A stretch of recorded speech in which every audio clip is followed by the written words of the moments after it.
बोलना। नमस्कार बच्चों, आज के वीडियो में आपका स्वागत है।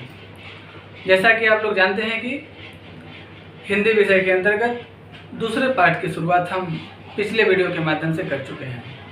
पिछले वीडियो में हमने यह पढ़ा कि लेखक अपने बच्चे की जिद पर उसे एक कहानी सुनाते हैं और कहानी कहते हुए कहते हैं कि बहुत पुराने समय की बात है। पहाड़ी के पीछे एक गांव था। उस गांव में बहुत ही संपन्नता थी। उस गांव में ऊंचे ऊंचे घर थे और उन घरों के अंदर क्यारियां बनी थी और क्यारियों में अनेकों प्रकार के फूलों के पौधे लगे हुए थे। उन फूलों के माध्यम से पूरे गांव में खुशबू फैली हुई थी और उस गांव के लोग मिलजुल कर रहते थे। किसी को किसी चीज़ की कमी नहीं थी। मनुष्य ही नहीं, पशु पक्षी, कीड़े मकोड़े और अन्य प्रकार के जीव जंतु भी खुशहाल और संपन्न थे। उस गांव के पुरुष खेतों में काम करते, लकड़ियां काटते और स्त्रियां चूल्हा चौका का काम संभालते थे। जो बलशाली पुरुष थे कुश्तियाँ लड़ते और लाठी बल्लम का खेल खेलते। कवि कविताएं लिखते और जो गायक थे वे गीत गाते थे। उसी गांव में एक घने वृक्ष पर एक परी रहती थी। वह परी बहुत ही सुंदर थी और पूरा दिन गांव का चक्कर लगाती रहती थी, यानी गांव में घूमती रहती थी। छोटे बच्चे रोते तो उनको गुदगुदा कर हंसा देती। सुहागिन औरतों के साथ सुर भरे सुंदर सुंदर गीत गाती। कुंवारी लड़कियों के साथ झूले झूलती, लड़कों के साथ नदियों में नहाती। पूरा गांव संपन्न था। चारों तरफ खुशियाँ ही खुशियाँ थी। उस गांव में किसी चीज़ को किसी की कमी नहीं थी। सब लोग मिलजुल कर रहते, एक दूसरे के त्यौहार में, पर्व में और मांगलिक कार्यों में शरीक होते, शामिल होते और उसको पूरे खुशी और हर्षोल्लास के साथ मनाते थे। अब हम आज के वीडियो से देखते हैं कि आगे इस कहानी में क्या होता है। प्यारे बच्चों, पिछले वीडियो में हमने यहाँ तक पढ़ा है और आज के इस वीडियो में हम इस पैराग्राफ से शुरुआत करेंगे। सबसे पहले इस पूरे पैराग्राफ को एक बार सुन लीजिए आप। दिन गुजरते रहे, समय का पंछी काले सफ़ेद परों के साथ उड़ता रहा और मौसम का बहरूपिया नए रूप बदलता रहा। फिर पता नहीं क्या हुआ, कैसे हुआ कि एक दिन किसी ने उनके खेतों में शरारत का हल चला दिया। बस उस दिन से उनके खेत तो फैलते गए मगर मन सिकुड़ने लगे। गोदाम अनाजों से भर गए मगर नियतों में खोट पैदा हो गई। अब वे अपने निजी ज़मीनों के अतिरिक्त दूसरों की ज़मीनों पर भी नज़र रखने लगे। नतीजों के तौर पर खेतों में मक्कारे की फसल उगने लगी और पेड़ छल कपट के फल देने लगे। लालच ने उनमें स्वार्थ का विष घोल दिया। पहले वह मिल बांट कर खाते थे, मिलजुल कर रहते थे, मगर अब उनकी हर चीज़ विभाजित होने लगी। खेत खलिहान, बाग बगीचे, घर आंगन, यहाँ तक कि उन्होंने अपने पूजा घरों तक को आपस में बांट लिया और अपने अपने खुदाओं को उनमें कैद कर दिया। उनकी आंखों की कोमलता और दिलों की उदारता हथेली पर जमी सरसों की तरह उड़ गई। दावतों का सिलसिला बिखर गया और महफिलें उजड़ गई। तस्वीरों के रंग अंधे और गीतों के बोल बहरे हो गए। अब न कोई तस्वीर बनाता था, न कोई गीत गाता था। हर घड़ी हर कोई एक दूसरे को हानि पहुंचाने की फिक्र में रहता। अब हम इस पैराग्राफ को समझते हैं। ध्यान दीजिए। दिन गुजरते रहे। गुजरना का अर्थ होता है बीतना। यहाँ पर मैंने शब्दार्थ लिखा हुआ, आप देखिए। गुजरना का अर्थ होता है बीतना, मतलब दिन गुजरते रहे। अगले पैराग्राफ में लेखक कह रहे हैं ऐसे इसी प्रकार से दिन गुजरते रहे और समय का पंछी काले सफ़ेद परों के साथ उड़ता रहा और मौसम का बहरूपिया नए रूप बदलता रहा। बहरूपिया मतलब रूप बदलने वाला। बहरूपिया ऐसे बाज़ारों में देखने को मिलते हैं, रूप बदल बदल कर बच्चों को डराते हैं, लेकिन यहाँ पर लेखक ने मौसम को बहरूपिया कहा है। क्यों मौसम को बहरूपिया कहा है? कि मौसम बदलता रहता है, ठंडी गर्मी बरसात। ठीक मौसम की तरह समय भी बदलता रहा।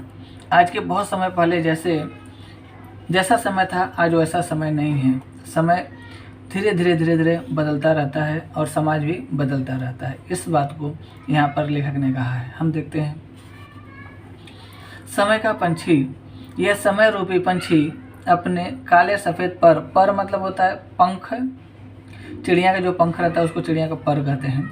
यहाँ पर परों, पंख, पर का बहुवचन शब्द है परों। समय रूपी पंछी अपने काले सफ़ेद पंखों के साथ उड़ता रहा। कहने का तात्पर्य है कि समय लोगों द्वारा किए जाने वाले अच्छे बुरे कामों के साथ बीतता रहा और मौसम का बहरूपिया नए रूप बदलता रहा और जैसे जैसे समय बदलता रहा समाज भी धीरे धीरे बदलता रहा। फिर पता नहीं क्या हुआ, कैसे हुआ कि एक दिन किसी ने उनके खेतों में शरारत का हल चला दिया। फिर एक दिन ऐसा हुआ कि उनके खेतों में किसी ने शरारत का हल चला दिया। यहाँ पर शरारत का हल चलाने से मतलब है उनके दिमाग में, किसी ने गांव वालों के दिमाग में गलत भावना भर दी। जब किसी ने गांव वालों के दिमाग में गलत की भावना भर दिया, लोगों के मन में, समय बीतने पर लोगों के मन में जब गलत भावनाएं आ गई, तब क्या हुआ? बस उस दिन से उनके खेत फैलते गए। जिस दिन से उनके लोगों के मन में गलत विचार आए, उस दिन से उनके खेत फैलते गए। कहने का तात्पर्य है उनका विकास होने लगा, वो प्रगति करने लगे, उन्नति करने लगे, मगर मन सिकुड़ने लगे। लेकिन लोगों के हृदय में, लोगों के जो उदारता थी, जो कोमलता थी, जो भाईचारे की भावना थी, वह क्या हो गई? कम होने लगी। मन सिकुड़ने लगे मतलब बस अपने बारे में लोग सोचने लगे, समाज के बारे में, गांव के बारे में नहीं सोचते। गोदाम अनाजों से भर गए। गोदाम जो अनाज रखने के लिए बड़े बड़े जो घर बने हुए थे उसे हम गोदाम कहते हैं, हुए होते हैं, उसे गोदाम कहते हैं। गोदाम अनाजों से भर गए, लेकिन नियतों में खोट पैदा हो गई। लोगों के सोच में, नियत मतलब सोच में क्या होगी? खोट पैदा हो गई। खोट मतलब बुराई या कमी पैदा हो गई। अब वे अपनी निजी ज़मीनों के अतिरिक्त दूसरों की ज़मीनों पर भी नज़र रखना। अब क्या हुआ? लोग अपने निजी मतलब खुद की ज़मीन के अतिरिक्त मतलब अलावा दूसरे के ज़मीन को हड़पने के लिए भी सोचने लगे। नतीजे के तौर पर खेतों में मक्कारी की फसलें उगने लगी और पेड़ छल कपट के फल देने लगे। कहने का तात्पर्य है कि जब लोगों के दिमाग में छल कपट की भावना आ गई, लोगों के दिमाग में मक्कारी भर गई, तो लोग मक्कारी भरे कार्य करने लगे, जिसका नतीजा क्या हुआ कि जो रिजल्ट प्राप्त होता था, जो फल प्राप्त होते थे, तो वह भी मक्कारी भरे फल पैदा होने लगे। पेड़ छल कपट के फल देने लगे। कहने का तात्पर्य है जब लोग छल कपट करने लगे एक दूसरे के साथ में, तो समाज में छल कपट की भावना तेजी से फैलने लगी। लालच ने उनमें स्वार्थ का विष घोल दिया। लोगों के अंदर लालच बहुत अधिक बढ़ गया और लोग बस अपने स्वार्थ का अर्थ होता है बस अपने भले के लिए कार्य करना। ऐसे भी कार्य करते थे जो कई लोगों को नुकसान देता था या कई लोगों का नुकसान होता था और खुद का फ़ायदा होता था। ऐसे भी लोग कार्य करते थे, जबकि पहले ऐसा नहीं करते थे। कोई कार्य करने से पहले लोग सोचते थे कि जब मैं ऐसा काम करूँगा तो मेरा तो भला होगा ही, लेकिन दूसरों का भला होगा, तब ऐसे काम करते थे। लेकिन अब ऐसा नहीं, बस अपने भले के बारे में, अपने विकास के बारे में लोग सोचने लगे। इस प्रकार से लोगों के अंदर लालच का जहर घुल गया। पहले वह मिल बांट कर खाते थे, पहले गांव के लोग मिल बांट कर खाते थे, परिवार के लोग मिल बांट कर खाते थे और मिलजुल कर रहते थे, मगर अब उनकी हर चीज़ विभाजित होने लगी। लेकिन समय बदलता रहा, लोगों के मन में बुराई आ गई, क्या हुआ, अब सब लोग अलग अलग होने लगे। क्या क्या अलग अलग होने लगा, खेत खलिहान जब विभाजित होने लगा तो क्या क्या बटा, खेत खलिहान बट गए, बाग बगीचे अलग हो गए, घर आंगन अलग हो गए, यहाँ तक कि उन्होंने अपने पूजा घरों तक को आपस में बांट लिया और अपने अपने खुदाओं को उनमें कैद कर लिया। लोगों ने अपने अपने खेत खलिहान, घर बाग बगीचे, घर आंगन बांट लिया और पूजा घरों तक को बांट लिया और पूजा घर में रखे भगवानों तक को बांट कर लोगों ने अपने अपने पूजा घरों में कैद कर लिया। कैद करना मतलब बंद करना। यहाँ पर हमने लिखा हुआ है, देखिए आप सभी, कैद करना, बंद करना। विष मतलब जहर, मक्कारी मतलब छल, कपट या छल। आगे देखिए आप सभी, उनकी आंखों की कोमलता और दिलों की उदारता हथेली पर जमी सरसों की तरह उड़ गई। लोगों की आंखों में जो कोमलता होती थी, दया की भावना होती थी, अपनत्व की भावना होती थी और संकोच की भावना होती थी, जो लाज की भावना होती थी, वह सब खत्म हो गई। लोगों के दिलों में जो उदारता थी, उदारता मतलब दानी स्वभाव, दानी स्वभाव। पहले क्या होता था, जब किसी के गांव में किसी के पास अनाज नहीं होता था तो गांव के लोग दान करते थे, थोड़े सब लोग देते थे और जिसके पास अनाज नहीं होता था उसके पास भी खाने पीने के लिए अनाज भरपूर मात्रा में हो जाता था। लेकिन अब ऐसा नहीं होता था। लोगों के दिलों की उदारता, जो दानी स्वभाव था, वह खत्म हो गई। और लेखक कहते हैं कैसे खत्म हो गई, जिस प्रकार से हथेली पर रखी हुई सरसों हथेली के थोड़े से ही टेढ़े होने पर सारी सरसों गिरकर बिखर जाती है, ठीक उसी तरह से लोगों की, उस गांव के लोगों की कोमलता और दिलों की उदारता समाप्त हो गई। दावतों का सिलसिला बिखर गया और महफिलें उजड़ गई। दावत मतलब भोज, खाने पीने का कार्यक्रम, जिसे बोलते भोज, दावत। और जो दावतें होती थी, आज इनके घर पे दावत है तो 2-4 दिन बाद दूसरे घर पे दावत होती थी, फिर तीसरे के घर पे होती थी और सब लोग मिल जाते थे और खाते पीते थे और खुशी से और आते थे। ये सिलसिला मतलब क्रम, दावतों का सिलसिला मतलब दावतों का जो क्रम पहले चलता रहता था वह अब बिखर गया। महफिल, महफिल मतलब संगीत समारोह या जलसा। यहाँ पे देखिए हमने शब्दार्थ लिखा हुआ, महफिल का अर्थ है संगीत समारोह या जलसा। जो गांव में पहले संगीत समारोह होते थे, जो पूजा पाठ होते थे, जो रामायण के कांड होते थे, ये सब से जो गीता के पाठ हुआ करते थे, सब लोग मिलजुल कर गाते थे, ये सारी चीज़ें खत्म हो गई। तस्वीरों के रंग, तस्वीरें जो पहले रंगीन हुआ करती थी, ऐसा लग रहा है तस्वीरें कुछ करती थी, अब ऐसा लग रहा है कि तस्वीरों के रंग अंधे हो गए हैं।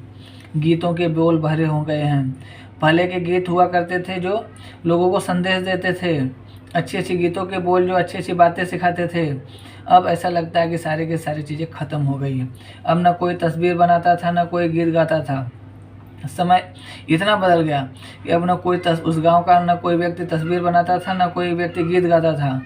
हर घड़ी मतलब हर क्षण, हर समय, हर कोई एक दूसरे को हानि पहुंचाने के फिक्र में रहता था। हर कोई एक दूसरे को हानि पहुंचाने के फिक्र मतलब ख्याल में रहता था। यहाँ पर देखिए, फिक्र का अर्थ होता है ख्याल, यहाँ पे लिखा है हमने, फिक्र का अर्थ ख्याल। हर कोई यह सोचता था कब किसको मौका मिले कि दूसरों को हानि पहुंचाए और अपना फ़ायदा कर ले, दूसरों की हानि करके अपनी फ़ायदा की जाए। गांव पूरी तरह से बदल गया था। अब देखिए आगे, बस्ती वालों के ये बदले हुए रंग देखकर वह नन्ही परी बहुत दुखी हुई। वह सोचने लगी, आखिर बस्ती वालों को क्या हो गया है, ये क्यों एक दूसरे के बैरी हो गए हैं। मगर उसकी समझ में कुछ नहीं आया। अब वह भी बस्ती में जाती, बच्चों को गुदगुदाती और औरतों के साथ गीत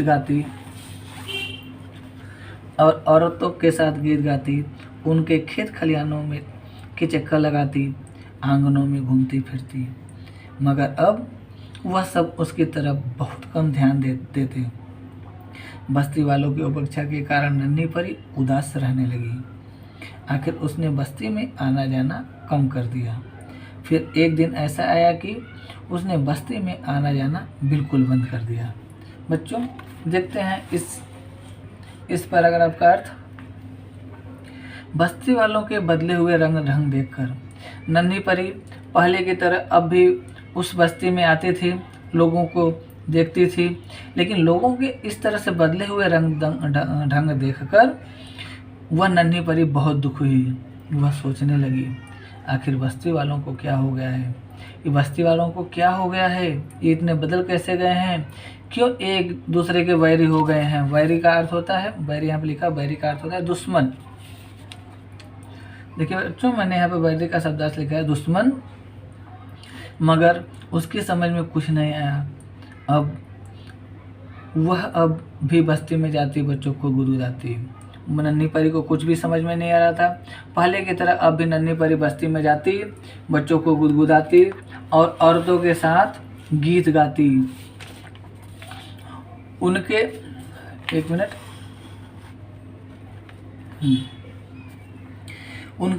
उनके खेत खलिहानों के चक्कर लगाती, आंगनों में घूमती फिरती, मगर अब वह सब उसकी तरफ बिल्कुल ध्यान नहीं देते।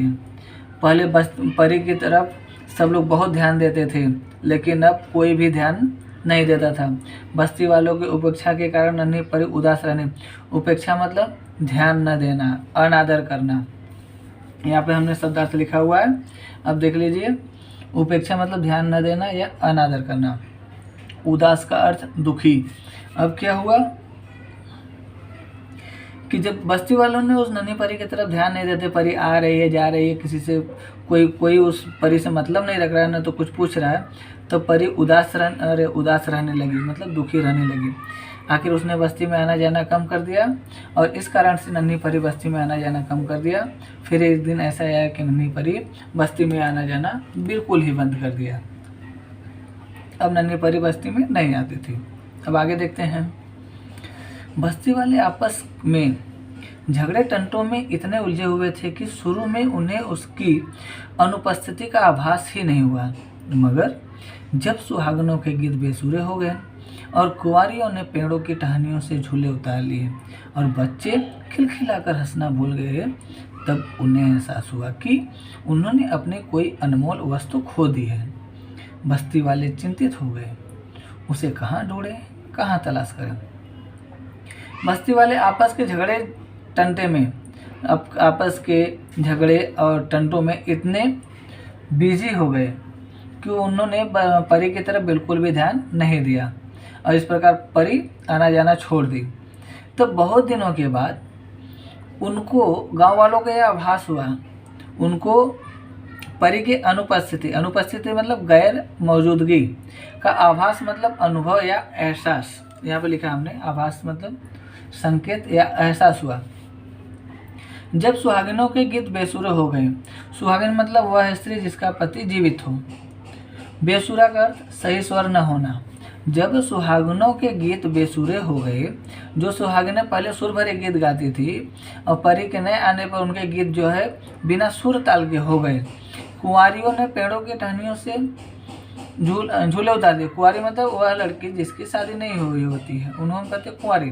कुंवारियों ने पेड़ों के डाल शाखाओं से मतलब टहनियों से झूले उतार दिए। बच्चे खिलखिलाकर हंसना भूल गए। तब बस्ती वालों को एहसास हुआ कि उन्होंने अपनी कोई अनमोल वस्तु, अनमोल का अर्थ होता है अमूल्य वस्तु, खो दी है। अनमोल का लिखा मैंने यहाँ पर शब्दार्थ, अमूल्य वस्तु खो दी है। बस्ती वाले चिंतित हो गए। बस्ती वाले चिंतित मतलब एकदम से बेचैन हो गए, परेशान हो गए। क्यों परेशान हो गए कि हमारी कोई अनमोल वस्तु खो गई है या हमने कोई अपनी अनमोल वस्तु खो दी है। अब क्या हुआ, तब उन्होंने सोचते उन्होंने सोचा कि हाँ, परी को हमने खोया है। फिर उन्होंने परी को ढूंढना चालू किया। उन्होंने सोचा उसे कहाँ ढूंढे और कहाँ तलाश करें। तलाश करना मतलब खोजना, यहाँ पर लिखा तलाश मतलब खोज। पहले तो उन्होंने अपने घरों के आंगनों में तलाश किया।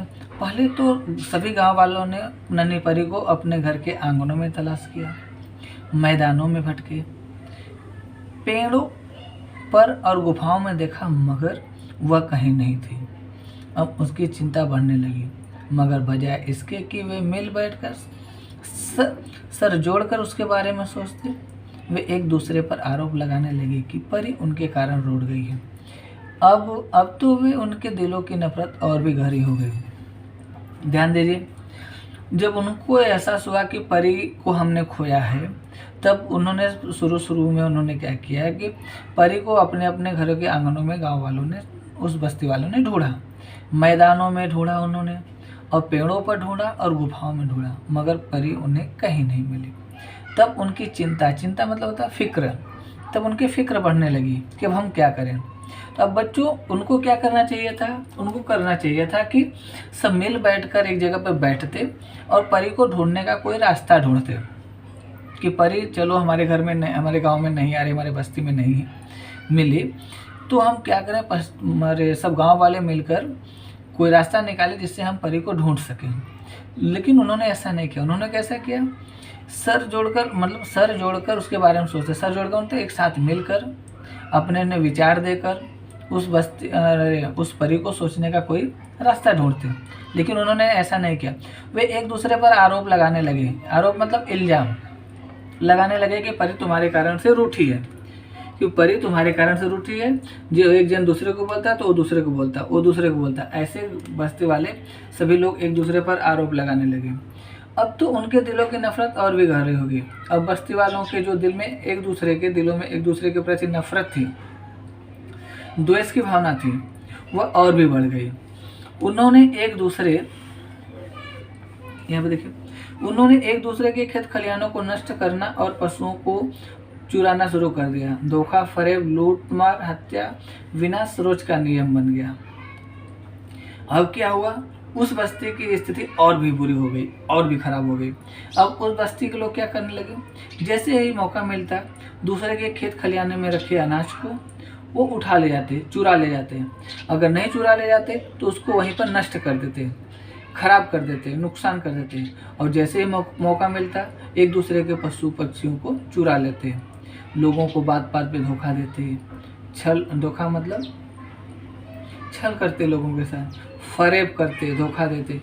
जैसे ही मौका मिलता लूट मार करते, हत्याएं कर देते थे, विनाश। ऐसी घटनाएं, धोखा, फरेब, लूट, हत्या, विनाश रोज का नियम बन गया उस बस्ती वालों का। आपस में इतने लड़ते झगड़ते, मतलब एकदम बदतर स्थिति हो गई उस गांव की। पहले बहुत अच्छी स्थिति थी। जब पानी सर से ऊंचा हो गया और बचाव का कोई उपाय न रहा, तब बस्ती वालों ने तय किया कि इस प्रतिदिन के उपद्रव से अच्छा है इस किस्से को हमेशा के लिए खत्म कर दीजिए। तो बस्ती वालों ने सोचा कि इस प्रतिदिन के उपद्रव मतलब उत्पात, यहाँ पर हमने शब्दार्थ लिखा है उपद्रव। बस्ती वालों ने प्रतिदिन के झगड़े झंझट का एक हल निकाला और उन्होंने कहा कि प्रतिदिन के लड़ाई झगड़े से या प्रतिदिन के उपद्रव से अच्छा है कि इसका कोई एक हल निकालकर इस झगड़े को हमेशा के लिए ख़त्म कर दिया जाए। तो बच्चों, आज हम बस यहीं तक पढ़ेंगे। अब हम जो पहला भाग था इस दूसरे अध्याय का, उसमें बस्ती की अच्छाइयों के बारे में, परी की अच्छाइयों के बारे में पढ़ा। लेकिन यह जो आज हमने पढ़ा है दूसरा भाग, इसमें बस्ती का पूरा रूप बदला हुआ है। ऐसा लेखक अपने बच्चों को कहानी के माध्यम से बता रहे हैं, यानी कहानी सुना रहे हैं। तो ये सारी बातें आपको ध्यान रखना है। तो जो हम आज पढ़े, इससे कुछ प्रश्न तैयार होते हैं या ऐसे प्रश्न परीक्षा में आते हैं। चलिए देखते हैं कि वो कैसे प्रश्न होते हैं। तो बच्चों, परीक्षा में पैराग्राफ पहले ऊपर दिया रहता है प्रश्न पत्र पे, और उस पैराग्राफ के नीचे या उस परिच्छेद के नीचे प्रश्न दिए रहते हैं, जिसका उत्तर आपको उस पैराग्राफ में से ढूंढकर लिखना रहता है। तो ऐसे ही प्रश्न रहते हैं। सूचना के अनुसार कृतियाँ कीजिए।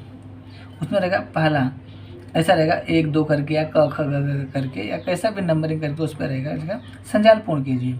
अगर संजाल पूर्ण करने के लिए दिया गया है तो आपको 4 उत्तर लिखने होंगे। और ऐसे प्रश्न 2 नंबर के लिए आते हैं। हर एक के लिए आधा नंबर, यानी 4 के लिए सब मिला के 2 नंबर होते हैं। तो यहाँ पे प्रश्न है, खेतों में शरारत का हल चलाने का परिणाम। ऐसा भी प्रश्न पूछा जा सकता है। इसकी जगह खेतों में शरारत का हल चलाने का नतीजा क्या हुआ, ऐसा भी प्रश्न पूछा जा सकता है। तो खेतों में शरारत का हल चला तो बेटा क्या हुआ, देखिए आप सभी लोग, हम उत्तर देखते हैं किताब के माध्यम से। यहाँ पर देखिए आप सभी, देखिए यहाँ पर देखिए कैसे हुआ कि एक दिन किसी ने उनके खेतों में शरद का हल चला दिया। अब शरद का हल चला दिया तो उसका परिणाम क्या हुआ, अब इसके आगे लिखा हुआ होगा। देखिए, बस उस दिन से उनके खेत फैलते गए, तो उत्तर क्या होगा, उनके खेत फैलते गए, एक डब्बे में लिखोगे, एक बॉक्स में। मगर मन सिकुड़ने लगे, दूसरा हो गया। गोदाम अनाजों से भर गए, 3 हो गया। नियत में खोट पैदा होगी, 4। अब वे दूसरों की ज़मीनों पर नज़र रखने लगे, खेतों में मक्कारी की फसलें उगने लगी, पेड़ छल कपट के फल देने लगे, स्वार्थ का विष घोल दिया लोगों के मन में, और उनकी हर चीज़ विभाजित होने लगी। ये सारे उत्तर हैं, कई सारे उत्तर हैं, लेकिन इनमें से आपको लिखना कितना है, बस 4। तो आपका जो प्रश्न पत्र रहेगा, उत्तर प्रश्न पुस्तिका रहेगी, उसमें तो लाइन खींचा रहेगा। ध्यान दीजिए, उस उत्तर पुस्तिका में लाइन खींची गई रहेगी, और आपके प्रश्न पत्र में इसके जगह पर यहाँ पे बॉक्स बना रहेगा, डब्बा बना रहेगा, 4 डब्बा। तो आपको पहले डब्बा नहीं बनाना है। डब्बा क्यों नहीं बनाना है, क्योंकि आप डब्बा बना लोगे तो फिर उसमें जो चीज़ें लिखोगे, कभी कभी वो चीज़ें उस डब्बे से बाहर जाती हैं, तो आप उसको कट पिट करते हो तो वह अच्छा नहीं दिखता है, गंदा दिखता है। इसलिए आपको बताया जा रहा है जैसा आप वैसा लिखिए। क्या लिखोगे, पहले मैंने आपको बताया उनके खेत तो फैलते गए, तो यहाँ पर उत्तर लिखोगे पहला कि उनके खेत तो फैलते गए, उत्तर हो गया। तो अब इसको आप स्केल से, यहाँ पर देखिए लाइन खींची है, तो लाइन पर से ऐसे आप इसको मिला दोगे। अब ऐसे करोगे तो क्या होगा, इसका ये ऊपर इस बॉक्स के अंदर ही रहेगा। अब पहले बॉक्स बना दोगे, लिखोगे तो हो सकता है कभी लिखने के लिए ज़्यादा हो जाता है तो डब्बे से बाहर चला जाता है, तो अच्छा नहीं दिखता है। अब दूसरा क्या लिखो, खेत तो पड़ गए, मन सिकुड़ने लगे, यहाँ पे लिख दो मन सिकुड़ने लगे।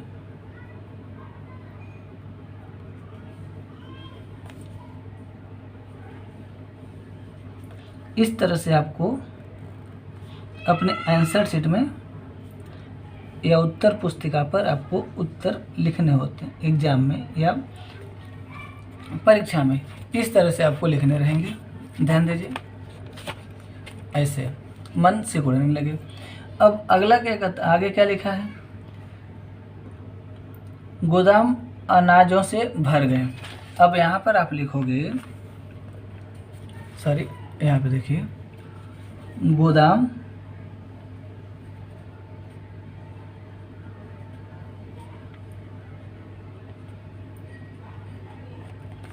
अनाजों से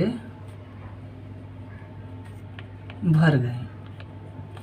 यहाँ पर तो ये छोटे छोटे उत्तर हैं, लेकिन कभी कभी उत्तर बड़े होते हैं, तो इसलिए आपको बताया जा रहा है कि आप पहले लिख लोगे, उसके बाद बॉक्स बनाओगे। अब क्या है, अगले आगे नियत में खोट पैदा हो गई, यहाँ पे लिख दो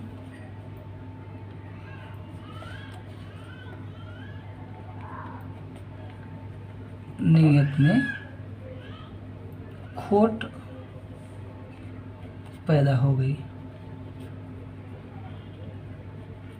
ऐसे करके इसको ऐसे स्केल से लाइन खींचकर, यहाँ मैं हाथ से खींच रहा हूँ लेकिन आपको स्केल से खींचना है, अच्छे से सुंदर तरीके से बनाना है। ऐसे हो जाएगा। यहाँ पर एरो का निशान दिया रहेगा, तो यहाँ पर तीर का निशान दिया रहेगा, तो आप तीर का निशान बना दोगे ऐसे, समझ रहे हो ना। अब अगला प्रश्न देखते हैं, इस जो आज पढ़े इसके संबंधित प्रश्न लिखा है यहाँ पर, देखिए आप सभी। निम्नलिखित शब्दों में से प्रत्यय अलग करके लिखो। शब्द हैं उदारता, बस्ती वाले, गुजरना और चलाना। आपको प्रत्यय के बारे में बताया गया है। मूल शब्द के अंत में किसी शब्दांश के जुड़ने से यदि मूल शब्द के अंत में परिवर्तन हो जाता है तो ऐसे जुड़ने वाले नए शब्दांश प्रत्यय कहलाते हैं। तो देखिए कैसे लिखोगे, यहाँ पर इन चारों शब्दों को मैंने यहाँ पर शब्द करके लिख लिया है और आगे प्रत्यय लिखा है। इसमें आप मूल शब्द ढूंढोगे। मूल शब्द है उदार, तो बचा क्या? एता। एता क्या हो जाएगा? प्रत्यय। यहाँ प्रत्यय के नीचे लिखोगे ता प्रत्यय जुड़ा है इसमें। इस बस्ती वाले में मूल शब्द क्या है? बस्ती। ये वाले क्या है? ये प्रत्यय है। आपको ऐसे लिखने हैं। गुजरना। गुजरना में यह जो गुजर शब्द है यह मूल शब्द है, इसमें ना प्रत्यय लगा है। ये चलना जो शब्द लिखा है, चलना में मूल शब्द है चल और प्रत्यय लगा है। ये जो आ है, जो आ की मात्रा है यह आ में हो जाएगी। इसको अलग करोगे तो यह आ अक्षर के रूप में आ जाएगा, तो यहाँ हो जाएगा आना। चल शब्द में आना प्रत्यय जोड़ेंगे तो जो शब्द निर्माण होगा वो होगा चलाना। इस प्रकार से आपको उत्तर लिखने रहते हैं। तो प्यारे बच्चों, यह जो शब्दार्थ लिखा गया बताया गया आपको, और ये जो दो एक संजाल पूर्ण करके दिखाया गया बताया गया, और ये जो उपसर्ग प्रत्यय अलग करके आपको बताया गया, ये सबको आपको अपने क्लास वर्क के नोटबुक पर लिखना है। प्यारे बच्चों, आज आपको जितना पढ़ाया गया उतना आप अच्छे से तैयार कीजिए और इस वीडियो को आप बार बार देखिए, और अगले वीडियो में हम फिर इस पार्ट का जो आगे का बचा हुआ भाग है उसको हम पढ़ेंगे। नमस्कार।